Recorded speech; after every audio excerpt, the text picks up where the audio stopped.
तो guys life में ना कुछ ऐसे दिन होते हैं when you almost give up, and आज एक वैसा दिन है।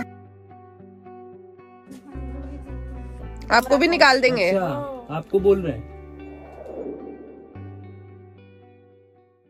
क्या होता है कि जो हम कल जहाँ पे गांव में रुके थे, 2 लोग आते हैं वहां से किसी आस पास के घर से, एंड वो हमें बोलते हैं कि एक दिन आप रुक गए, दैट्स फाइन, बट सोसाइटी है एंड गांव वाले नहीं चाहते आप लोग रुके, यहाँ पे बाहर के लोग अलाउड नहीं है। क्या आप बोल रहे हैं कि मतलब अगर हम लोग यहाँ पे रहेंगे तो आपको खाना नहीं खिलाएंगे, ऐसा कुछ? मतलब अच्छा, हाँ, समाज का लोग है मतलब। हाँ तो बोलू तोरे बोलू बाय अथी कर देव, भोज नहीं खाए देव पता सब, तू बोलू निकल गांव से, आपको भी निकाल देंगे। एंड मैंने बोला आंटी ने तो हमको अलाउ करा था, कल हम आंटी से बात कर रहे थे, आंटी ने बहुत प्यार से हमें रखा है, तो आंटी से भी बात की। आंटी चाहती थी हम उनके यहाँ रहें, but she is a single lady and उन ऑब्वियसली मतलब सोसाइटी है, गांव है, तो मतलब समाज का देखना पड़ता है। तो यार हमारा समाज ना बहुत ही आई डोंट नो बहुत ही वियर्ड बातें करता है कभी कभी, मे बी इंडिया हो या कोई और कंट्री हो। सोसाइटी की बहुत सारी चीज़ें ऐसी है ना कि जो बनाई किसी और चीज़ के लिए गई थी, एंड अब वो एज अ रीति फॉलो होती आ रही है, उनके पीछे के रीजंस हो चुके हैं। इंसान अपनी मर्जी से कुछ नहीं कर पाता, एंड सोसाइटी की वजह से बहुत सारी चीज़ें उसे ऐसी करनी पड़ती है जो उसे नहीं करनी होती। ये सोसाइटल नॉर्म्स में ना आपकी फ्रीडम खो जाती है। एंड हमको आज वही सुबह सुबह फील हुआ कि आंटी को इतना मन था हमको रखने का, आंटी अकेली रहती है, उनको अच्छा लग रहा था हमारे साथ, लेकिन समाज के चक्कर में वो नहीं रख सकती। और आप सोचो कि सिर्फ हमें उन्होंने रहने अपने साथ रहने दिया, उसमें इतने सारे दुश्मन उनके गांव में ही खड़े हो गए। तो यार ऐसा ही कुछ हमारा समाज है बहुत सारी जगहों पे, गलत है सही है वो तो मुझे नहीं पता, लेकिन इंसान की फ्रीडम ना उस नॉर्म्स में कहीं ना कहीं खो जाती है, अपनी मर्जी से वो चीज़ें नहीं कर पाता। बहुत सारी ऐसी चीज़ें हैं, एंड अगर मैं इसको सीता माता की लाइफ से भी रिलेट करूँ तो समाज की वजह से ही राम जी ने उनसे अग्नि परीक्षा ली थी, एंड समाज ने ही सीता माता को राम जी के सामने गलत बातें बोली थी। तो यार दैट्स हाउ सोसाइटी इज, कि लोगों के दिमाग ना बहुत ही रिस्ट्रिक्टेड और बहुत ही पर्सपेक्टिव बहुत छोटा होता है। जो लोग स्पेशली घूमते नहीं हैं, ट्रैवल नहीं करते, दुनिया नहीं देखते ना, अपने ख्याली पुलाव वाली आसपास की दुनिया और समाज में उन्होंने एक बना ली होती है, एंड उससे वो बाहर नहीं निकलते। जब मेरे आज सुबह से ही मतलब ऐसे कुछ ना कुछ इंसिडेंसेस हो रहे हैं, मुझे लग रहा है यार मैं क्यों ही कर रही हूँ ये, एंड मैं इजीली बीचेस पे जा सकती हूँ, मैं इजीली माउंटेन्स में ट्रैवलर्स की तरह घूम सकती हूँ, बट बहुत ही चैलेंजिंग जर्नी मैंने अपने लिए ले ली है, एंड इसको कंप्लीट तो करना है। लेकिन आज ना एक वो गिव अप वाली जो फीलिंग आती है ना, वो ऑलमोस्ट मेरे मन में आ चुकी है।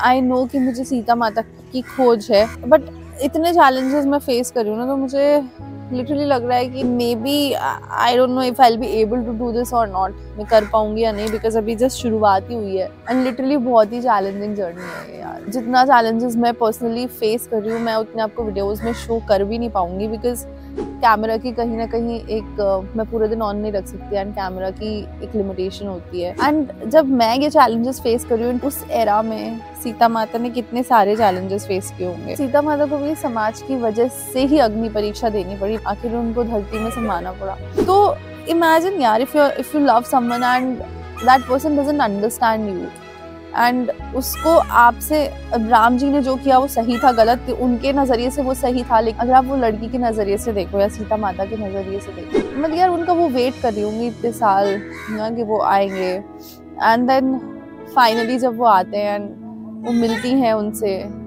तब वो ऐसी बात बोलते हैं जहाँ मतलब कितना सोचती होंगी कि जब हम वो राम जी से मिलेंगी, क्योंकि वो बहुत ज्यादा समर्पित थी राम जी के लिए, तो वो कितना सोचती होंगी जब वो राम जी से मिलेंगी, वो कितना खुश होंगे, दोनों साथ में रहेंगे। जैसे वो उनसे मिलती हैं, rather than understanding her, वो उनको बोलते हैं कि अग्नि परीक्षा दो, रीजन जो भी हो। आज भी अगर हम लोगों को like if we love someone, we want कि सामने वाला हमें अंडरस्टैंड करे। Even if we date someone, हमको लगता है कि हमारा ब्रेकअप हो गया तो बहुत बड़ी बात है, लेकिन किसी के साथ मैरिज आप कर रहे हो एंड उसके साथ वनवास जा रहे हो अपने सारे सुख छोड़ के, just because you love that person and you want that person to understand you. उसके बाद जब वो भूमि में समा गई, उस टाइम उनके लिए कितना ज्यादा हार्ट ब्रेकिंग होगा कि एक बार वो अग्नि परीक्षा दे चुकी एंड दोबारा कुछ ऐसा ही सुनना, बिकॉज आज भी अगर आप देखें तो मेल डोमिनेटिंग सोसाइटी है, तो उस टाइम पे कितना ज़्यादा रही होगी, एंड उसमें भी उन्होंने अपनी स्ट्रेंथ कितनी ज़्यादा बरकरार रखी, एंड इतनी डिफ़िकल्ट लाइफ को भी इतना ईजीली उन्होंने बिना कुछ बोले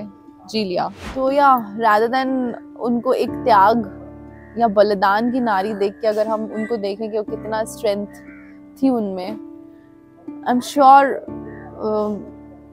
उनके पर्सपेक्टिव से भी हम चीज़ों को समझ पाएंगे।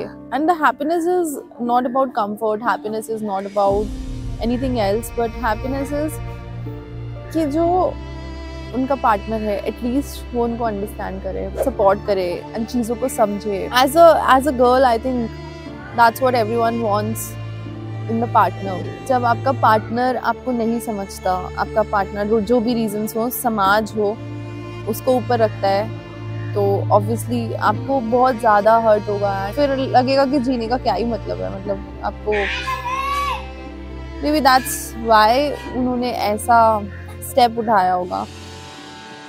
मैंने ऑलमोस्ट क्विट ही कर दिया था, तभी मुझे गांव में ये बहुत सारी लेडीज जूझती, समय की चुनौतियों से लड़ती, कठिनाइयाँ फेस करते दिखी, बट इन सब में एक बात कॉमन थी, जो थी इनकी शक्ति, इनकी स्ट्रेंथ।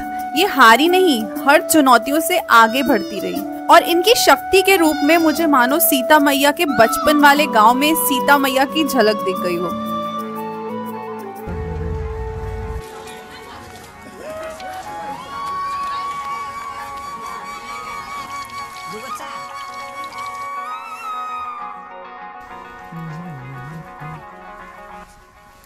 तो हुआ क्या कि जब मैं वहाँ पे बैठी थी कुंड पे, उसके बाद वहाँ पे बहुत सारे लोगों से बात की, बट कुछ हो नहीं रहा था।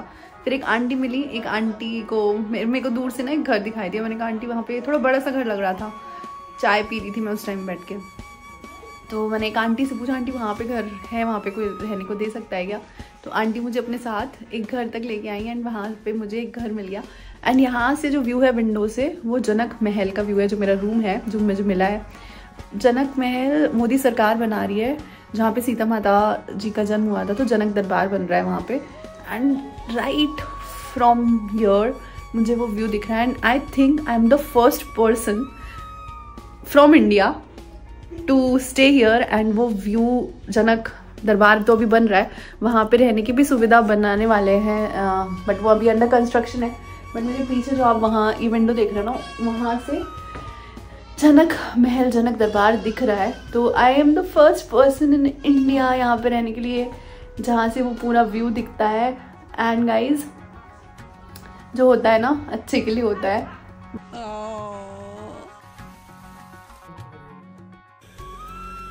वही हाँ, उसके बाद निकालिए।